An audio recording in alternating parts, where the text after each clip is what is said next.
उसे मुझसे मोहब्बत थी, बहुत मोहब्बत। मैं जानता था, लेकिन मैं एक बिजनेसमैन का बेटा था।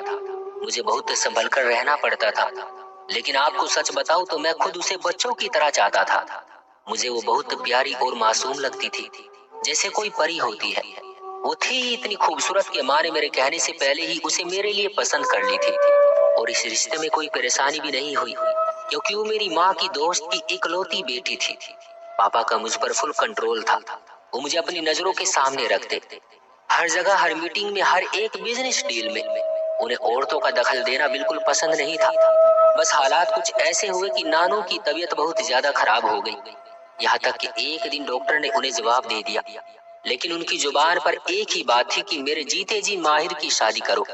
तो फिर यूं हुआ कि नानू की मौजूदगी में हमारी मंगनी तो हो गई, लेकिन शादी के लिए 1 साल का टाइम रखा गया। मंगनी होते ही पापा मुझे अपने साथ एक डिनर पर ले गए। वहाँ कुछ खास लोग आए हुए थे। तभी अचानक पापा मेरे बिल्कुल करीब आए और मुझसे कहने लगे, अपनी परी के चक्कर में पापा और पापा के बिजनेस से दूर ना हो जाना। और फिर हंसते हुए आगे की तरफ चल दिए। मैं भी सोच ही रहा था कि कोमल की कॉल आ गई। मैंने कॉल उठाई तो दूसरी तरफ से उसने धीमी सी आवाज में कहा, आप बिजी तो नहीं थे? मैंने जवाब दिया, नहीं, अब तो बिजी नहीं हूँ। मैं और कुछ कहता उससे पहले ही पापा ने मुझे जल्दी से अपनी तरफ आने का इशारा किया। वो अपने पुराने दोस्त के साथ खड़े थे। मैं बस कोमल से इतना ही कह सका, मैं बाद में फोन करूंगा, और सीधा पापा की तरफ चल दिया। मुझे लगा शायद कोमल नाराज हो गई हो, या फिर अब शायद मुझे कॉल करे। लेकिन अगली सुबह मैंने उसका गुड मॉर्निंग का मैसेज देखा तो एक अलग ही एहसास हुआ। मैंने उसे कॉल की। उसने ऐसे पिक की जैसे बस मेरे इंतजार में हो। बहुत ही मुश्किल से खुद को काबू में कर रखा था, नहीं तो मेरा दिल कर रहा था कि उसे चीख चीख कर कहूं कि कोमल, मुझे तुमसे मोहब्बत है, बहुत मोहब्बत। मेरी खामोशी को महसूस करते हुए उसने धीमे से कहा कि माहिर, मुझे आपसे बचपन से ही मोहब्बत है। बस उससे इतना ही कहा गया, और फिर जैसे वो मेरे जवाब का इंतजार करने लगी, मैं किसी और ही दुनिया में गुम हो गया था कि उसने मेरा नाम लिया। माहिर, क्या हुआ? क्या मैं आपको पसंद नहीं हूँ? मैंने कहा, हाँ, तुम अच्छी हो, हम साथ में खुश रहेंगे। बस इतना ही कह सका, क्योंकि मुझे अपना बिजनेसमैन वाला भरम रखना था।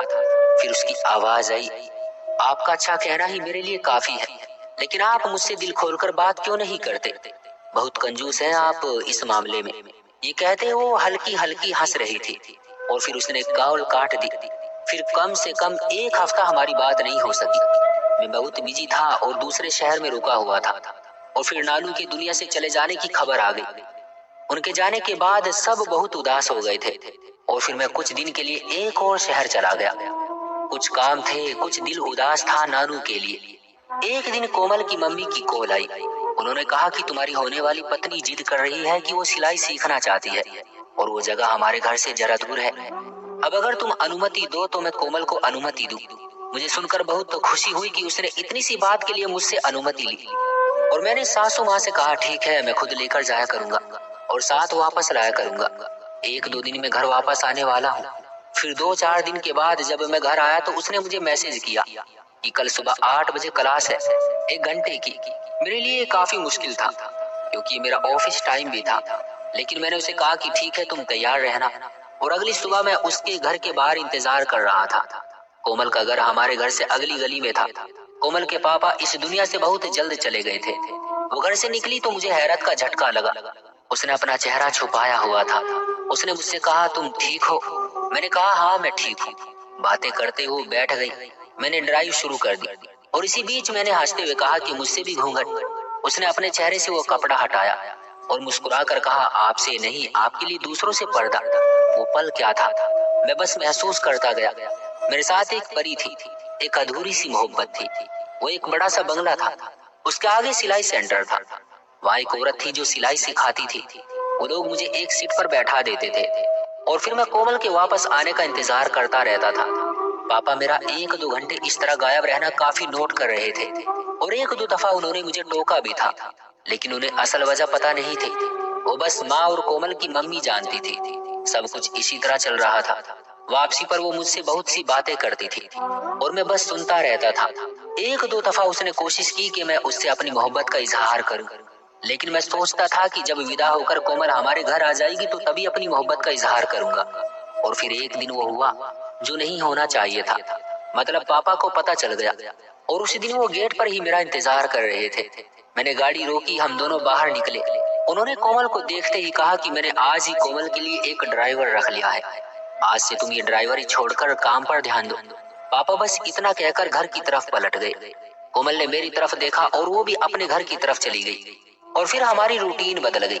अब वो ड्राइवर के साथ जाने लगी और पापा ने मुझे बहुत ज्यादा बिजी कर दिया, इतना बिजी कि मैं 2 महीनों में एक दफा उससे बात कर सका और शायद ही 1-2 दफा उसे गुड नाइट का जवाब दे सका। मैं पापा के रास्ते पर चल पड़ा था। मैं उसे इग्नोर कर रहा था, पता नहीं क्यों, लेकिन कर रहा था। मुझे लगता था सब कुछ एक जैसा रहेगा, कुछ नहीं बदल सकता, वो मेरी है, एक दिन उसने मेरे पास ही आना है। फिर वो दिन आया, कयामत जैसा दिन। मुझे बस इतना याद है कि पापा ने मुझसे कहा कि कोमल की गाड़ी का एक्सीडेंट हो गया है। ड्राइवर मौके पर ही जान की बाजी हार गया और कोमल की हालत बहुत नाजुक है। मैं हॉस्पिटल कैसे पहुंचा मुझे कुछ नहीं पता, मेरी आंखों से आंसू गिर रहे थे। मैं बच्चों की तरह रोने लगा। इतने में डॉक्टर की आवाज आई, माहिर कौन है, जल्दी से अंदर आइए, मरीज के पास ज्यादा टाइम नहीं है। मैं सुनते ही अंदर की तरफ भागा। सामने देखा तो मेरी कोमल एक मुरझाया हुआ कमल का फूल लग रही थी। मैं उसके पास पहुंचा तो वो धीरे धीरे मेरा नाम ले रही थी। मैंने रोते हुए कहा कि कोमल, मैंने तुम्हारी कदर नहीं की, मैंने तुम्हें खो दिया, तुम्हारे बाद मैं भी मर जाऊंगा। तो उसने मेरी तरफ देखते हुए अटकती हुई सांसों में कहा, तुम्हें याद है एक दफा मैंने सिलाई सेंटर से वापस आते हुए कहा था कि स्वर्ग में हम दोनों का पति पत्नी वाला रिश्ता रहेगा। मैंने आंसू से भरी हुई आंखों से सर हिलाते हुए कहा, हाँ मुझे याद है। तो उसने कहा, तुमने इस तरह मुझे खो दिया तो तुम अफसोस मत करना, मैं तुम्हें फिर मिलूंगी। ये कहते हुए उसकी आत्मा उसके शरीर से निकल गई। मैं माहिर आज उसके गम में बैठा हुआ हूँ और मेरी जुबान पर एक ही बात है, तुम मुझे फिर मिलोगी। फिर खुद से पूछता हूँ, क्या तुम मुझे फिर मिलोगी? फिर खुद ही जवाब देता हूँ, हाँ तुम मुझे फिर मिलोगी। तो दोस्तों ये थी हमारी आज की कहानी। उम्मीद करते हैं कि आपको पसंद आई होगी। आपका क्या कहना है इस कहानी के बारे में, कमेंट करके हमें जरूर बताएं। वीडियो को लाइक करके चैनल को सब्सक्राइब कर लीजिए। मुझे दीजिए अगली वीडियो तक इजाजत, तब तक के लिए धन्यवाद।